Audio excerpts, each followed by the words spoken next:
Presidente, senhoras e senhores deputados, não vou me alongar, eu acho que o momento para nós é um momento importante de que a gente possa fazer uma reflexão, não só do momento atual, mas de tudo aquilo que aconteceu num passado recente da vida política e coisas que aconteceram, por exemplo, no meu passado. Até para que os reflexos de que, quando muitas vezes ocorrem muita coisa dentro do Brasil e dentro da nossa vida, a gente tem que colocar para fora e refletir e trazer um pouco da experiência de tudo aquilo que aconteceu. Eu percebo e vejo, durante toda o dia de hoje e toda a tarde de hoje, eu não vi absolutamente nenhum discurso das oposições pedindo para que os caminhoneiros paralisem os seus movimentos e voltem ao trabalho. Exatamente porque esse movimento, ele já foi e já teve resultado positivo na minha visão, ou seja, os caminhoneiros paralisaram as suas ações e o seu trabalho, alertando o governo da necessidade, até da Petrobras, ter uma política definida junto com o próprio governo, uma política de preços para os combustíveis, coisa que hoje a gente está percebendo que não existe. Eu não quero absolutamente nem a época da Dilma, que de alguma maneira indicou figuras, e a gente sabe disso, que acabaram roubando a maior empresa brasileira e uma das maiores do mundo no setor de petróleo, mas, por outro lado, também ela controlou preços. E nós vimos que, ao longo de muito tempo, os preços ficaram congelados. E não pensem vocês que estes preços congelados foram preços reais que se praticava dos insumos básicos que saem do petróleo, que é a gasolina, que é o diesel, que é o gás de cozinha. Eu também não quero agora o que está acontecendo na Petrobras, com Pedro Parente tocando a empresa. Eu quero uma empresa que não seja uma empresa independente, que tenha aí um CEO que vai fazer aquilo que o mercado deseja.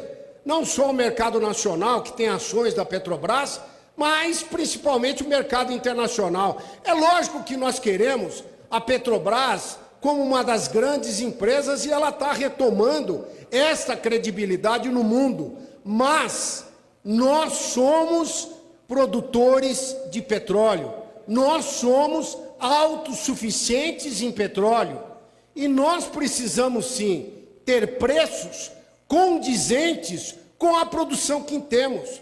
O grande problema hoje é que você tem uma Petrobras que prospecta, você tem empresas nacionais e internacionais que também prospectam, mas você tem uma Petrobras que detém 99% do refino brasileiro. E a gente tem, inclusive, refinarias brasileiras que pertencem à Petrobras que estão sendo subutilizadas, por incrível que pareça. Nós temos, na verdade, óleo sendo vendido no Golfo do México e em outros lugares a preço menor do que a Petrobras pratica dentro do Brasil. Nós temos gás liquefeito de petróleo, o GLP, o gás de cozinha, que é vendido nos Estados Unidos a preço mais baixo do que é vendido no Brasil. É um absurdo a gente perceber que um americano vai num posto de gasolina e tira lá do bolso 1% do salário que ele ganha. Só que o brasileiro chega aqui e compra a gasolina e tem que botar 10% do salário que ele ganha, muitas vezes, para encher o tanque. O americano bota lá 1%. Então, a política da Petrobras nesse setor tem que mudar? Na minha opinião, tem que mudar. Agora, é importante dizer a todos e a todas desse parlamento que nós temos que ter na cabeça que o presidente Michel Temer, no dia de ontem, ele chegou no limite da negociação. Não pensem vocês que é o governo que vai pagar essa conta. Quem vai pagar essa conta é a sociedade brasileira. Os 46 centavos por litro de diesel que o presidente Michel Temer isentou por 60 dias, Quem paga essa conta é o povo brasileiro. As isenções do terceiro eixo, que eu acho que é correto acontecer nos pedágios brasileiros, quem vai pagar? Não vai ser a empresa concessionária que vai assumir esse custo. Quem vai pagar ou são os governos dos estados, ou são aqueles que vão passar no pedágio que não tem o terceiro, quarto e quinto eixo dos caminhões. Então, nós temos que fazer uma análise muito fria de tudo isso e precisamos voltar ao trabalho, caminhoneiros.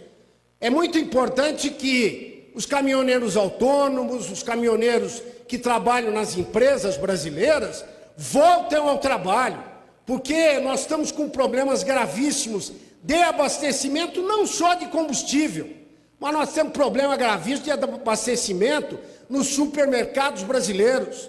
As crianças nossas estão deixando de ir para a escola, os hospitais estão deixando de ser atendidos nos medicamentos, e isso para nós é fundamental. Não ouvi a oposição aqui falar absolutamente nada de um amplo acordo que nós todos deveríamos ter para que esta categoria volte ao trabalho. Temos algumas figuras aí coordenando com caminhoneiros esta paralisação. Isso, na verdade, é prejudicial para o Brasil. Nada melhor do que a gente sentar, negociar, conversar, mas atendendo a sociedade brasileira que precisa ser atendida no seu dia a dia. Só para encerrar, senhor presidente, senhoras e senhores deputados, nós estamos num momento muito difícil da vida nacional. Você tem, por um lado, as esquerdas dentro do Congresso Nacional que querem dar um troco no presidente Michel Temer, porque acham que foi ele que deu golpe na Dilma, aquela coisa toda, e aquela história que nós já ouvimos.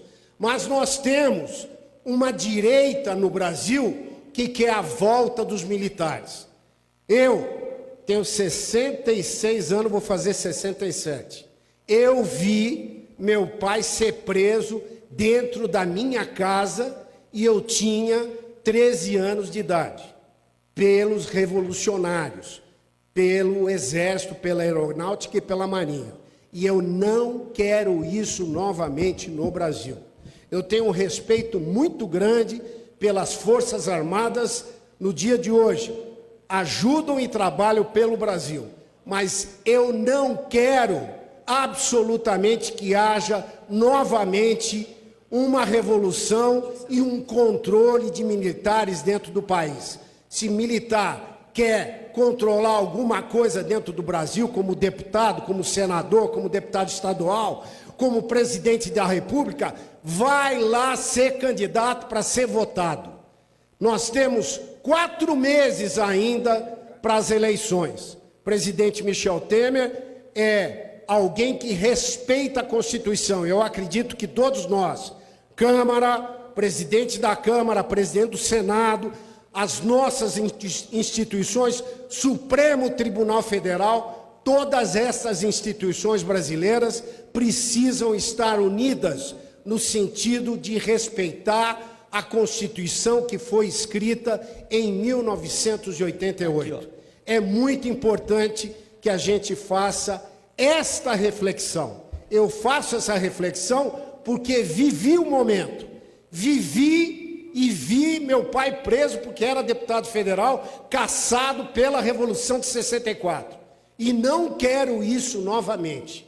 É muito importante que a gente tenha isto em mente. E as instituições hoje, com essa história de direita, das redes sociais, de quererem as Forças Armadas de volta, de quererem que haja um golpe dentro do Brasil, até porque golpe não vai resolver absolutamente nada da vida do cidadão brasileiro.